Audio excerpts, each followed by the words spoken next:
دیکھیں، دنیا میں آ کے جب انسان آتا ہے، ہوش و حواس سنبھالتا ہے، تو یہ بات میں بار بار اللہ کی عطا سے آپ کو بتا رہا ہوں کہ ہماری منزل دنیا نہیں ہے۔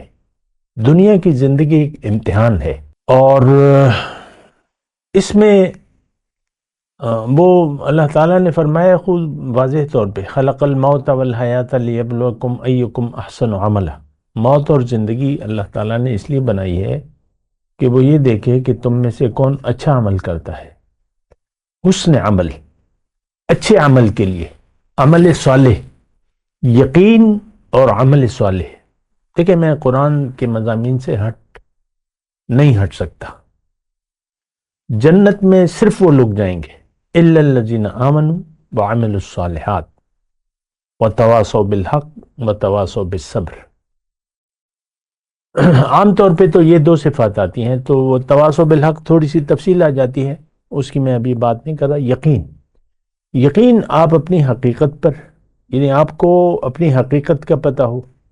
تھوڑی دیکھیں، میں سادی سی بغیر الجھی بھی بات کرنا چاہتا ہوں، سادی، تاکہ آپ کو اپنی حقیقت پر یقین ہو، نمبر ایک، کہ آپ ہیں کون۔ پھر آپ کو اپنی منزل کا پتہ ہو، نمبر دو، اور یقین ہو کہ میری منزل دنیا نہیں بلکہ اللہ ہے، آخرت کی کامیابی ہے۔ تو اس کے بعد پھر آپ نیت کریں، ارادہ کریں آخرت کا۔ من اراد الاخرہ، ارادہ کریں آخرت کا کہ بھئی دنیا کی زندگی جیسے بھی گزر جائے، میں نے آخرت کی زندگی میں نقصان نہیں اٹھانا، خسران نہیں اٹھانا۔ تو آپ کا، دیکھیں، میں ترتیب سے یہ باتیں ذرا نوٹ کر لیں، بہت بنیادی ہیں۔ آپ کو اپنی حقیقت پر یقین ہو، اپنی پہچان ہو،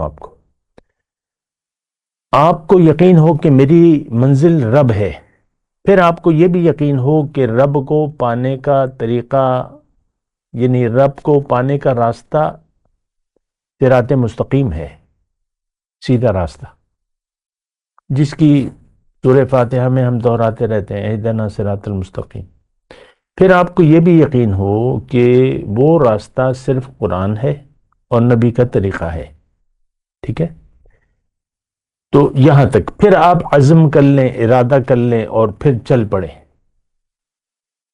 میں مختصر بات کر رہا ہوں، باقی جو تفصیلات ہیں میں کرتا رہتا ہوں۔ یعنی آپ الا من تاب و آمن وعمل صالحا، جس نے رجوع کر لیا، یقین کر لیا اور عمل صالح کیا۔